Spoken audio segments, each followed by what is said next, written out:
Oi, eu sou a Tati Bernardi, escritora, roteirista e colunista da Folha, e esta é a 5ª temporada do podcast Meu Inconsciente Coletivo.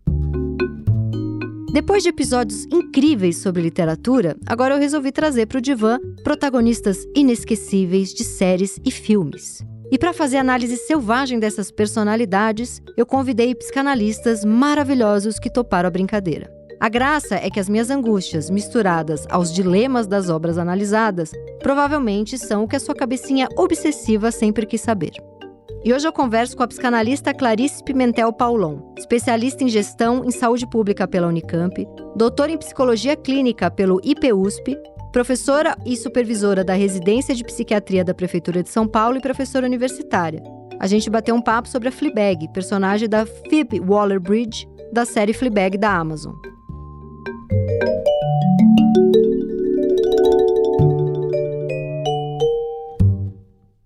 A nossa analisanda de hoje, a nossa análise selvagem, é a Fleabag, da série da HBO. Eu estou aqui com Clarice maravilhosa. Nós almoçamos antes, então Clarice trouxe toda uma sabedoria a respeito da série. E as perguntas que eu vou fazer para ela, na verdade, ela me ensinou a fazer as perguntas. Porque eu ia fazer outras ruins e Clarice, não, faz essas daqui que são melhores. Então eu já vou começar. A primeira coisa é que até quando a gente estava trocando mensagem, Clarice, e aí as duas tiveram no mesmo segundo, Fleabag, eba, vamos falar da Fleabag, descobrimos que éramos muito fãs. E aí a gente falou junto desse glamour do fracasso que a série traz, né? E ficou pra mim, principalmente eu ia falar principalmente na primeira temporada, mas acho que nas 2 temporadas. Essa dicotomia, pra usar uma palavra que eu gosto de usar, parecer inteligente, que é, será que dá pra gente ter tesão no que faz a gente feliz? Porque a Fleabag parece essa mulher que vai justamente ali onde é pra ela sofrer. Então eu queria que você falasse um pouquinho de por que esse glamour do fracasso faz tanto sucesso, né? Porque é uma personagem viciada em sexo, que trai a melhor amiga, dá em cima de padre, rouba um negócio lá da madrasta, sei lá o que ela rouba. Ela parece meio essa pessoa sem caráter, que você não entende direito no que trabalha. E a gente adora ela. Até porque também ela se ferra o tempo todo, né? Não é que ela faz tudo isso e sai ilesa. Ela tem muita culpinha ali pra gente poder gostar dela. Mas, enfim, esse glamour do fracasso, por que você acha que isso faz tanto sucesso? E eu vejo minha vida amorosa um pouco parecida com a de Fleabag, que onde dá pra ser muito feliz não é onde eu tenho tanto tesão. Bom, boa tarde, Tati. Agora aqui. Presente. Almoço ótimo. Então, eu gosto muito dessa leitura da Fleabag, essa coisa da glamorização do fracasso e também do glamour do fracasso, né? Porque eu vejo que isso aparece primeiramente no nome dela, né? Fleabag, né? Essa coisa do saco de pulgas. E a própria Phoebe, né? Que é a atriz e roteirista da série, ela fala assim, parece que ela tem tudo resolvido, mas seu nome trai o contexto. Trai o seu contexto. Acho essa frase da Phoebe muito boa, porque ela vai enunciando pra gente que tem sempre algo meio destoando, assim, né? Então, ela tá lá com aquela make dela, aquele batom vermelho sempre impecável, o cabelo muito organizado, as roupas, né? Aquele sobretudo londrino, muito chique, fino, assim. A gente não sabe o nome dela, né? A gente só chama ela de Fleabag o tempo inteiro, ela não tem um nome. Mas esse nome trai o contexto, né? No sentido da gente ir percebendo que a forma como ela se coloca, a forma como ela, inclusive, se entende no confessionário lá do padre, né? Falando, eu quero que as pessoas falem o que eu tenho que fazer. Por mais que eu seja ateia e não acredite em nada, porque eu estou tão desesperada, né? Parece que aquele é um momento em que alguma verdade sobre ela se enuncia, né? E eu acho que as pessoas, elas, como você falou, né, essa da dicotomia, elas estão divididas, né, elas ficam divididas entre aquilo que elas desejam, mas ao mesmo tempo elas se sentem perseguidas pelo que elas desejam, e ao mesmo tempo elas estão correndo em direção àquilo, né, eu sinto que a Fleabag, ela dá pra gente um pouco essa sensação, né, de uma corrida desesperada pro desejo, ao mesmo tempo em que foge dele, né? Eu acho que por isso a quarta parede, que, né, a gente pode que ela até fala falar um pouco mais. Tudo que acontece, ela olha pra quem tá assistindo, né? E fala, faz aquela carinha de, tá vendo? Falei que isso ia acontecer, né? Que é incrível. É muito, porque dá muito uma sensação de intimidade com a gente, né? Aquela intimidade com o público, assim. Você vira melhor amigo, best, assim, da Fleabag. Mas, ao mesmo tempo, é um mecanismo que faz com que ela se afaste dos personagens da série, né? Então, ela tá sempre muito próxima da gente. Ela tá nesse lugar do escritor, né? Eu vendo essa série, até uma coisa que eu falo, eu me liguei que eu queria ser escritora no velório do meu avô, porque tava tão insuportável ficar ali, eu era tão apegada ao meu avô, já falei isso aqui 80 vezes. E eu tinha 13, 14 anos, e aí eu comecei a narrar o velório do meu avô pra mim, e narrar todo mundo que chegava, narrar o comportamento da minha mãe, o comportamento das pessoas que chegavam pro velório. E foi a maneira que eu aguentei ficar ali, porque eu me distanciei daquele lugar. Ao mesmo tempo que eu tava com um olhar muito crítico pra tudo que tava acontecendo. Então eu tava ali mais do que antes, ao mesmo tempo eu não tava ali. Quando ela dá essa olhadinha, tipo, a madrasta é escrota com ela. O pai, ela tá precisando da ajuda do pai, ela tá na merda, mas o pai sempre escolhe a mulher que, na verdade, ele traiu, né, antes da mãe dela morrer. Então é uma mulher que ela tem muito bode. A madrasta, ela tem horror da madrasta, porque foi a mulher com quem o pai traiu a mãe dela. Então, o pai é babaca. Quando ela fala pra irmã que o marido da irmã deu em cima dela e a irmã até acredita nela, mas fica do lado do marido em determinado momento lá. São situações que poderiam destruir ela, né? Ela se culpa pela morte da melhor amiga. Mas aí ela faz uma cara cínica, olha pra gente e dá uma piscadinha. É um jeito que ela... Você acha que é um jeito dela ficar ali, dela sobreviver ali? É meio que uma saída de escritora, assim. Vai ver, ela faz isso na vida dela também, provavelmente. Tem um termo do Freud que eu gosto muito, que, né, na última tradução agora do Paulo Sérgio, a gente fala do incômodo, né? Que é o estranho familiar. Uhum. Tem algo de incômodo, tem algo que destoa. Também gosto desse termo mais mineiro, né? Uhum. Tá destoando, Uhum. né? E você usa o cinismo, né? A Fleabag, ela usa o cinismo como uma forma de perceber que destoa e, ao mesmo tempo, se proteger, quase como uma certa aposta ética, assim, né? Tipo, não é ela que tá errada, é o marido da irmã, que é um babaca, entendeu? Ou é a forma como as relações amorosas se organizam e que impede de viver outras coisas e que impede ela de dizer. Então, ela fica brincando um pouco de uma maneira melancólica, eu acho até, né? Com esse lugar do cinismo que a gente se questiona, né? É uma covardia moral ou é uma dificuldade em lidar, ou é porque o mundo tá errado? Quem que destoa ali, né? Você fica com uma sensação de que você não sabe se é ela que destoa, se é o mundo que destoa. E ela destoa da própria imagem dela, como você estava dizendo, né? Impecável, aquele cabelo super maquiada, o corte reto nas roupas, e por dentro ela tá aquela confusão. E tem um negócio que você falou que eu adorei durante o nosso almoço, que é da perda da nomeação. Eu achei isso muito bom. Fala mais da perda da nomeação. Sim, justamente, porque o que acontece, né? Quando começa a série, é ela toda montada e aquele nome, né? O Fleabag, nomeando esse lugar no mundo, que é esse lugar desconfortável, esse lugar que destoa, né? Essa extimidade, vamos dizer assim. Ao longo da série, na primeira temporada, a gente tem uma série sobre o luto, né? É o luto, com essa relação dessa amiga, que lugar ela tá, onde ela se vê, ela se coloca, né, como esse lugar de uma impostora, ela não consegue fazer as coisas darem certo, mas ao mesmo tempo ela faz um pouco de jossa disso e tal. E quando ela conhece o padre, é o momento em que as coisas vão se abrindo, né? Ela vai se abrindo para uma certa contingência.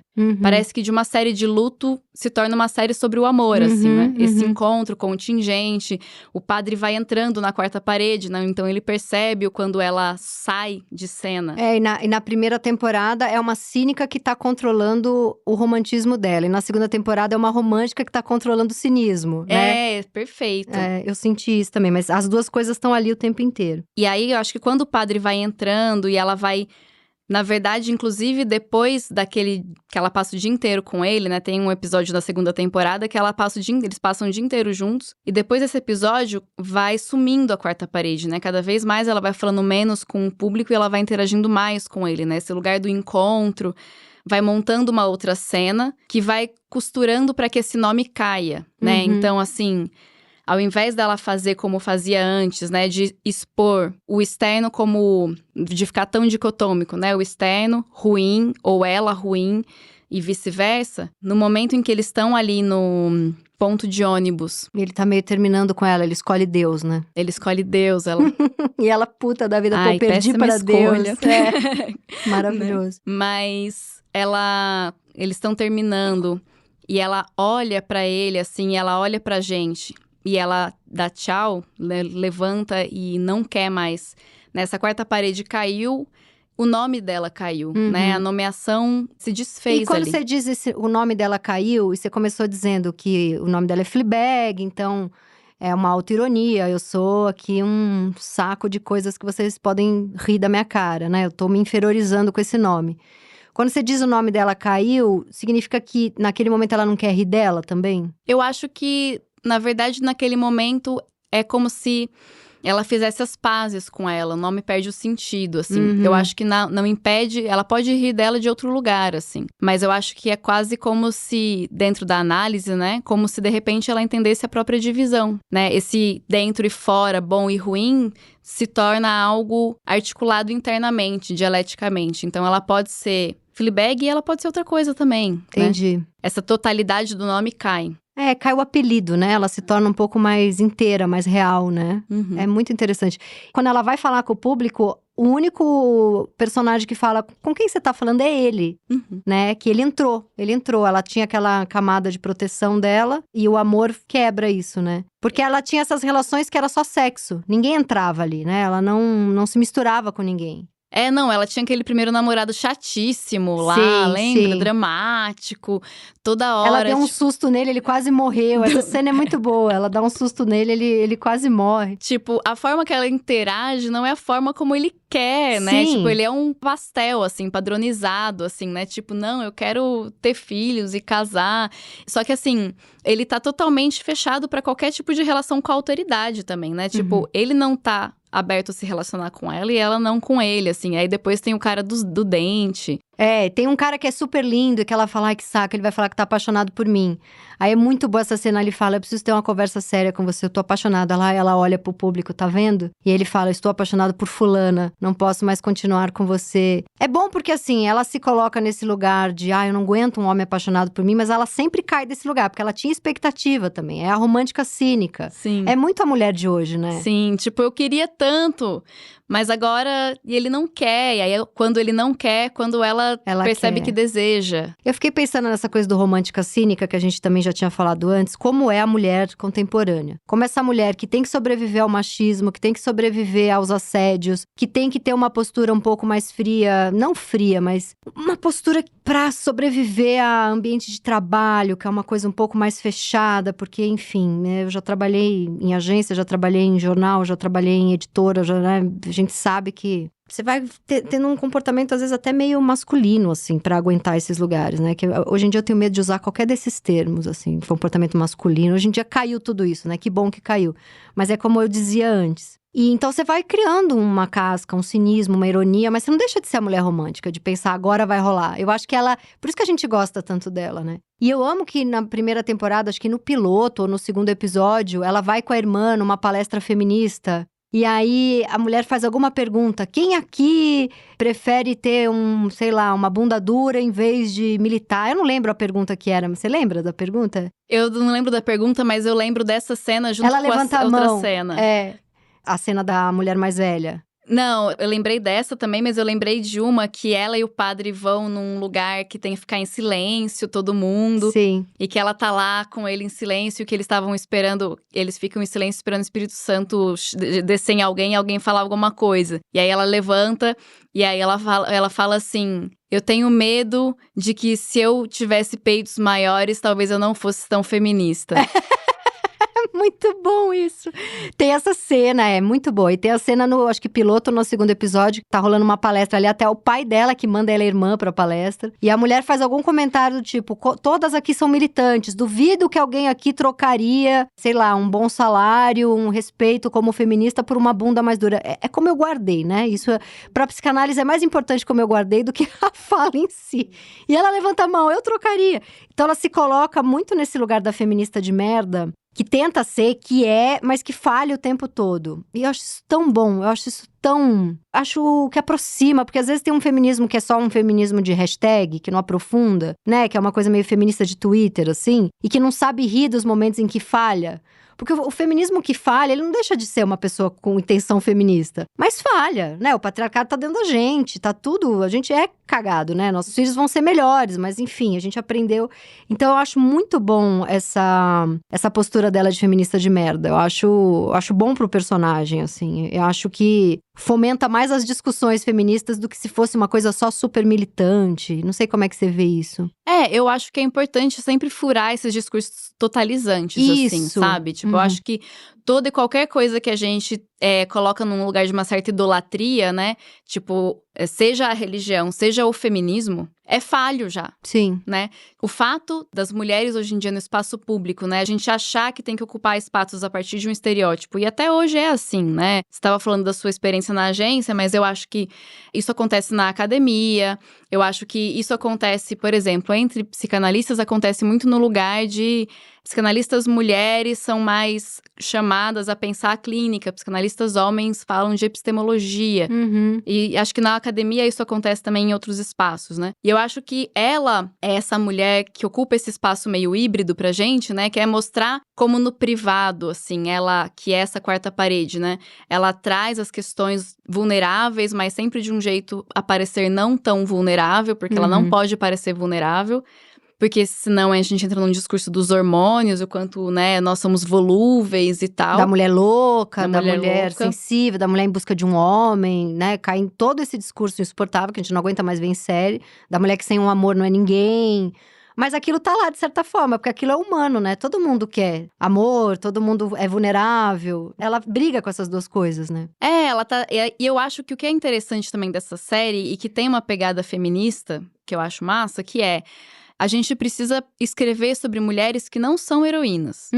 Exatamente, que é o glamour do fracasso. Exato. Sim. Que é isso, assim, tipo… A gente tem uma facilidade tão grande, né, em, tipo, escrever… sobre essas mulheres que são heroínas, guerreiras, elas fazem de tudo, elas conseguem tudo, apesar de serem mulheres, né? Esse apesar parece que fica sempre implícito, assim. E ela é uma mulher que quer amar, quer fazer o cafezinho dela lá, cai em tentação. Não, e também tem uma questão de ser viciada em sexo e tá ali, né, vendo o que ela vai fazer com isso. Não significa que ela não amava a amiga, ela não é uma sociopata, mas ela tem questões ali, né? Sim, o cara era uma delícia, né? Sim, o cara era um gato e o cara deu em cima dela. Não que seja certo, viu? Você comeu o namoradinho da amiga. Não. Mas a gente perdoa ela porque ela sofre tanto, né? Ela sofre, ela pensa sobre isso e na verdade, eu gosto muito da Françoise Doutor, né? É uma psicanalista que eu gosto bastante, apesar de ter várias questões políticas muito complicadas em relação à forma como ela transmite a teoria. Porque é uma mulher daquela época também. Eu leio tendo momentos que eu falo, ai, esse parágrafo dói, mas ela é brilhante. Tipo, como assim? Como assim, Françoise? Não me sacaneia. Mas uma coisa que eu gosto dela é que ela fala assim, as pessoas vão pra análise falando sobre sexo porque elas acham que é isso que os analistas querem ouvir. E aí, você vai escutando as mulheres falando sobre a frigidez delas, porque normalmente elas procuram sempre nesse lugar de que elas não conseguem obter prazer. Mas você vai percebendo que o problema não é sexual, é relacional. As pessoas procuram análise porque elas não sabem se relacionar. E o sexo atravessa isso porque é como se ele fosse o paradigma, mas na verdade a questão é de relação, né?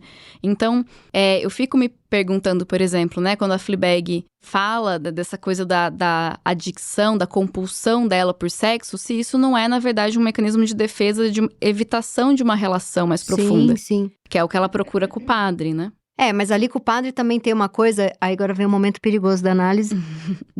Ó, o ato falho da nossa conversa, porque eu sempre faço análise aqui junto. Que quando eu vi essa segunda temporada… Eu pensei nas minhas transferências, que eu já fui afim de alguns analistas ao longo da vida, né? Já fiquei bem transferidinha na vida. E esse padre é muito… Ela tá até a parte da confissão, que ela tá ali ajoelhada, as coisas que ela fala pra ele, é muitas coisas que eu falo na terapia. Alguém tem que me dizer o que fazer, eu sou uma feminista de merda, eu quero amar, mas não quero amar. É muito ali tudo que ela abre pro padre. E essa coisa do proibido, ela não pode transar com esse homem, que é exatamente o que a gente vive com o analista. Não pode. Eu pensei muito nesse padre como essa relação transferencial. Mas o que eu queria te perguntar é que o dia que ela conhece o padre, é muito bem dirigida essa série, né? Ela produziu, dirigiu, escreveu, protagonizou.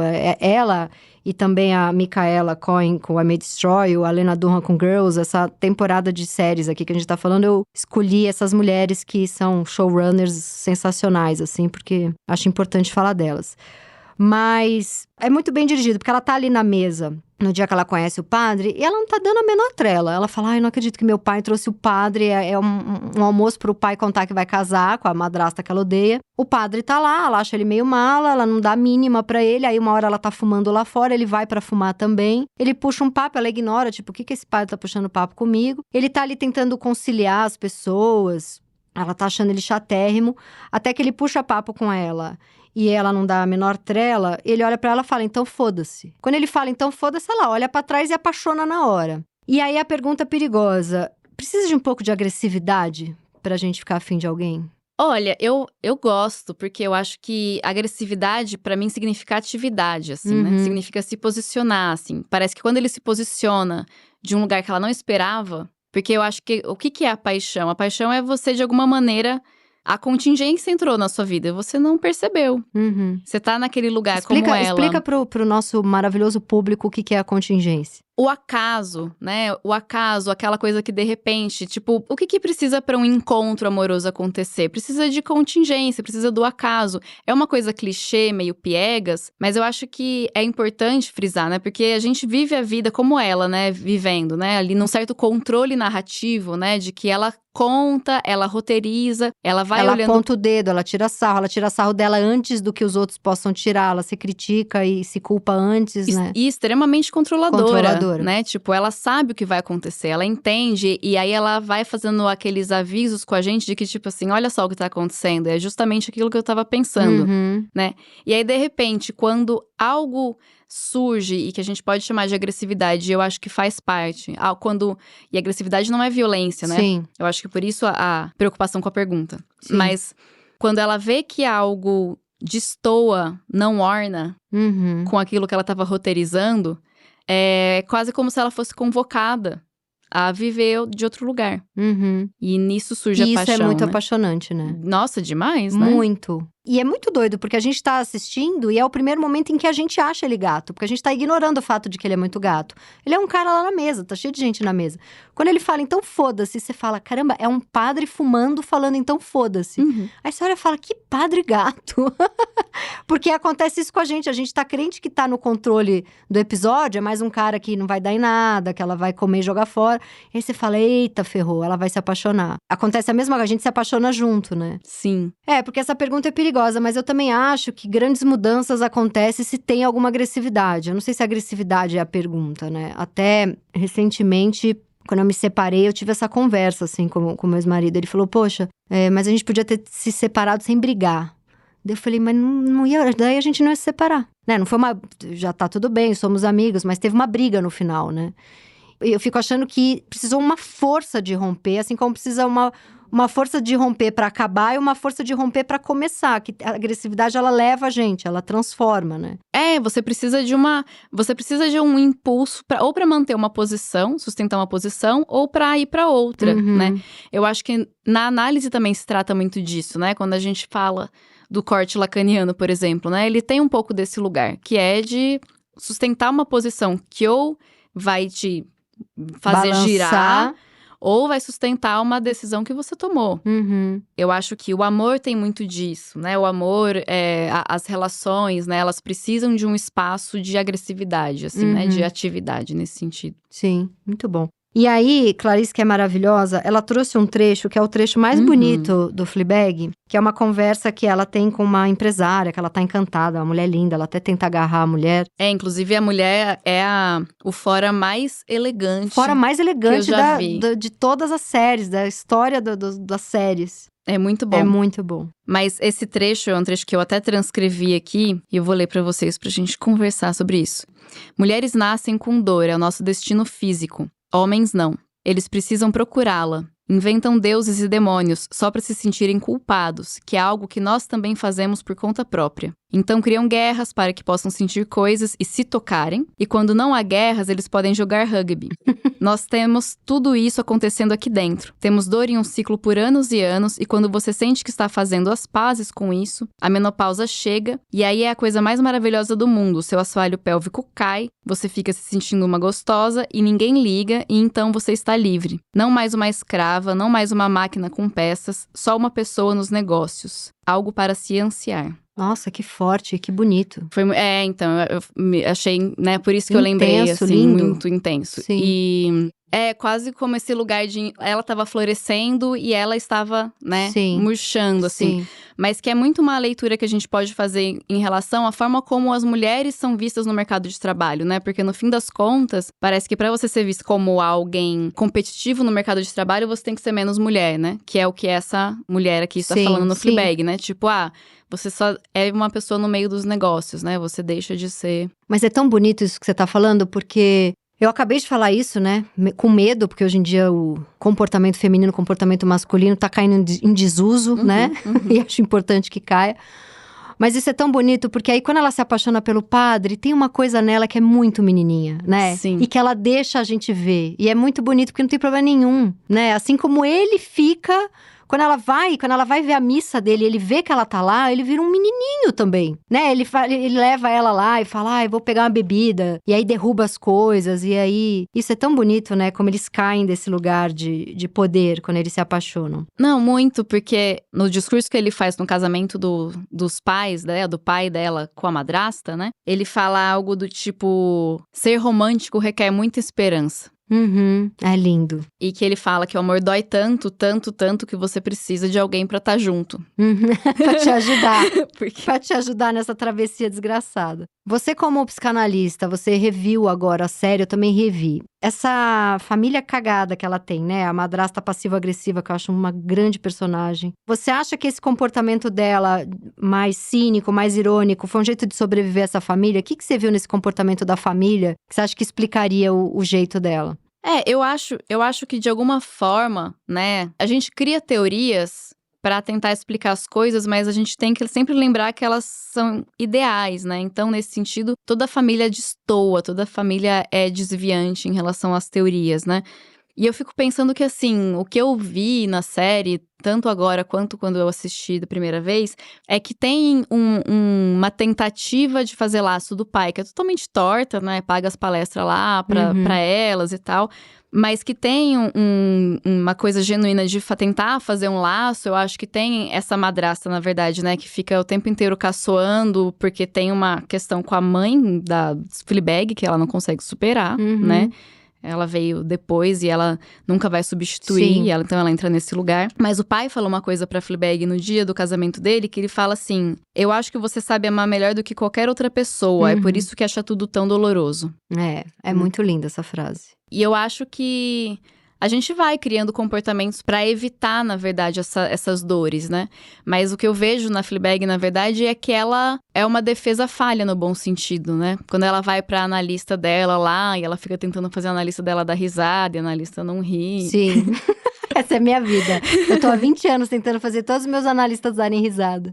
Eu queria só voltar em duas coisas. A pergunta que você respondeu lindamente, mas a minha obsessão precisa de um pouco mais. Se dá pra gente ser feliz e ter tesão ao mesmo tempo. Que essa é uma grande questão, porque isso eu venho a minha vida inteira, esse é um grande tema da minha análise. Se eu tô muito feliz, se não tá a doencinha ali, se não tá aqui tem um gostosinho de dor, eu acabo me desinteressando. Aí eu começo a procurar umas encrencas, E aí queria linkar isso com a frase da conversa dela com a empresária mais velha, que é maravilhosa, que a mulher começa, né, você acabou de ler aí o discurso, ela começa dizendo, mulheres nascem com dor. Será que é por isso que depois a gente quer repetir a dor nos relacionamentos? Porque é o jeito que a gente tá acostumado a viver. Então, aqui eu conheço.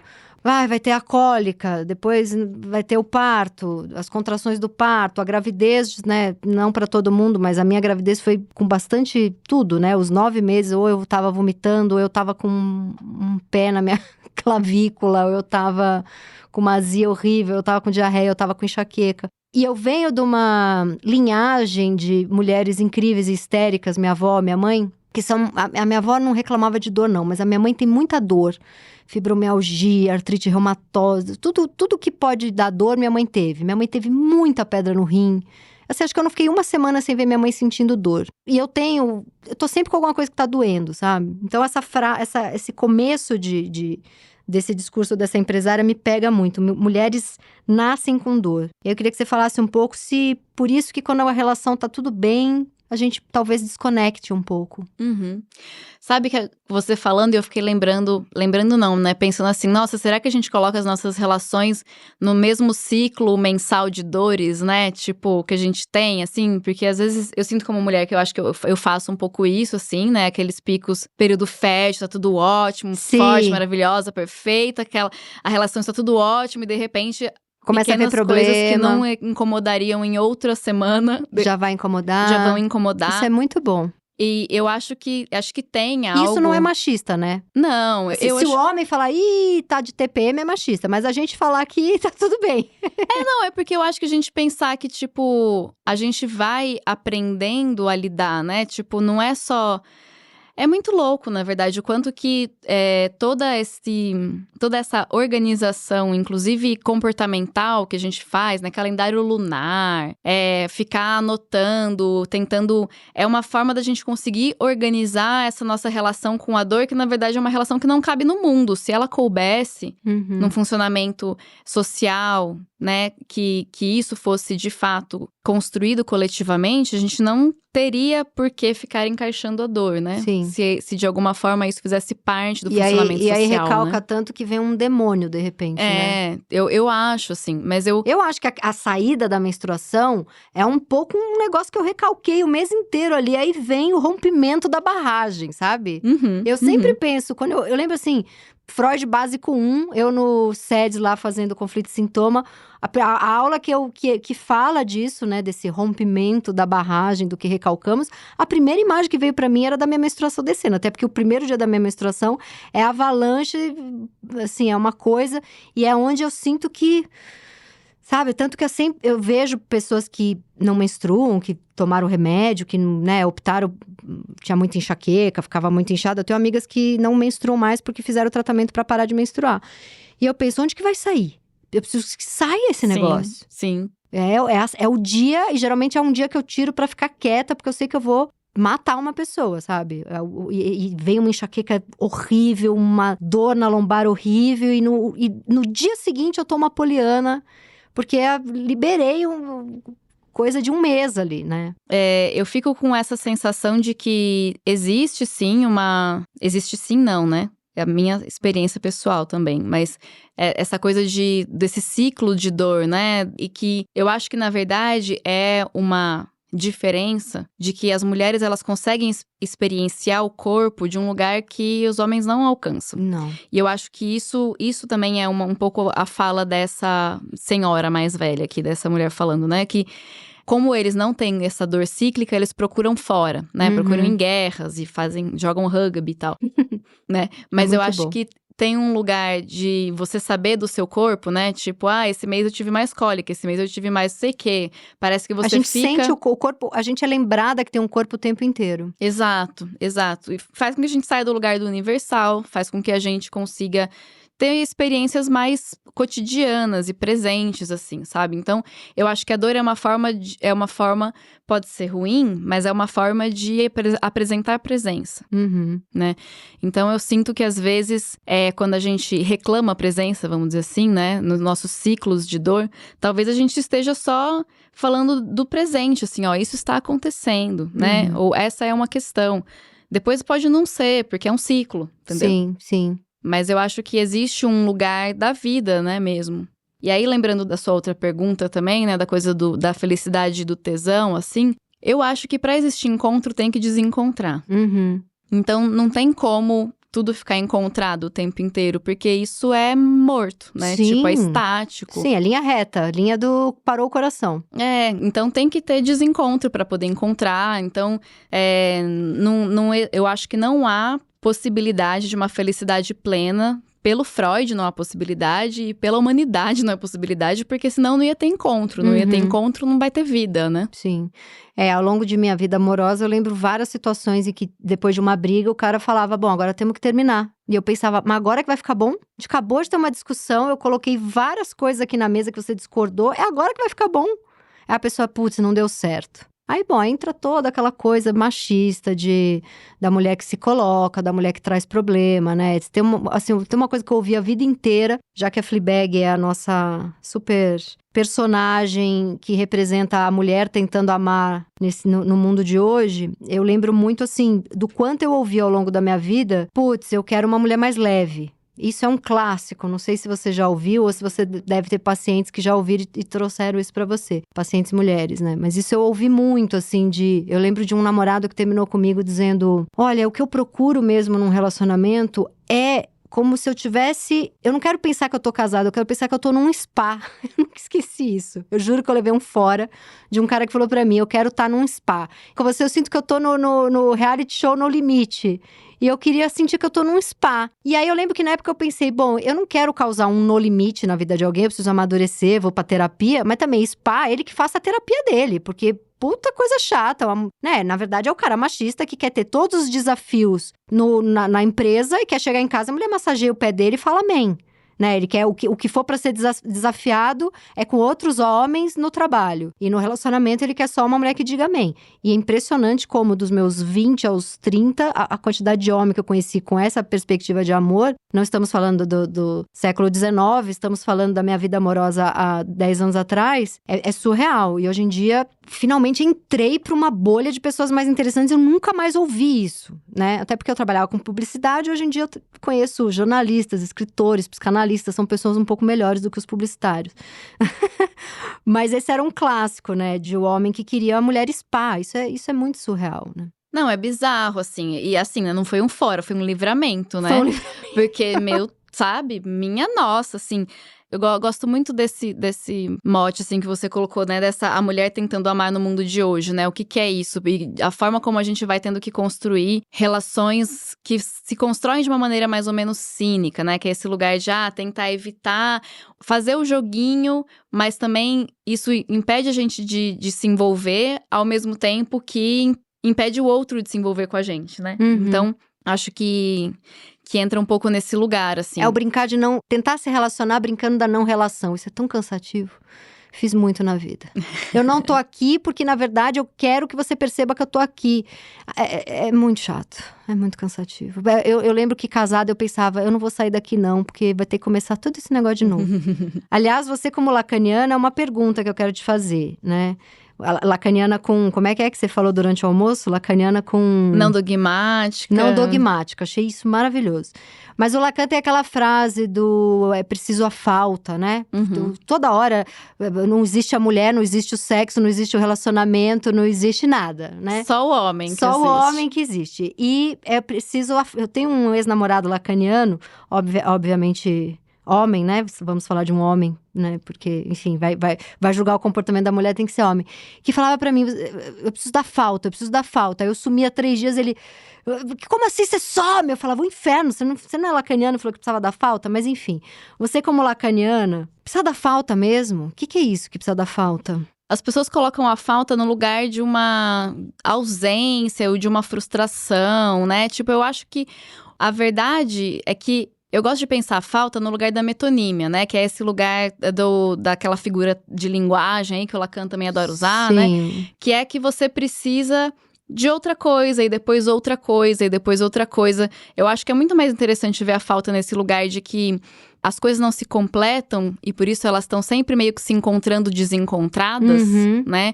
Então, você sempre vai... Uma relação, se ela permanece a mesma, ela acaba. Ela tem que sempre ser outra relação para que ela continue. Eu sinto que o lugar da falta é muito esse de É um lugar de mistério. O que eu preciso conquistar nessa pessoa hoje? O que ela quis dizer com aquilo? Que interesses ela tem? Sim. Ela pode mudar e ela vai fazer outra coisa. E de repente... Se você tá com alguém que é igual durante, sei lá, os últimos 20 anos, tem alguma coisa muito errada com essa pessoa, né?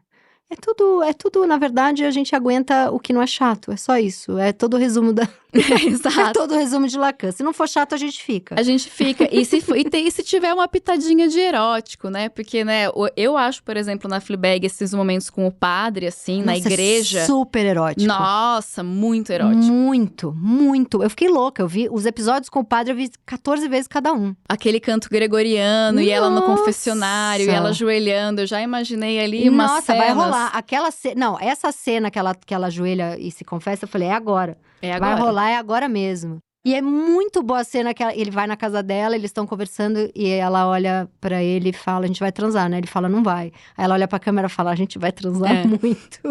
Certeza que a gente vai transar.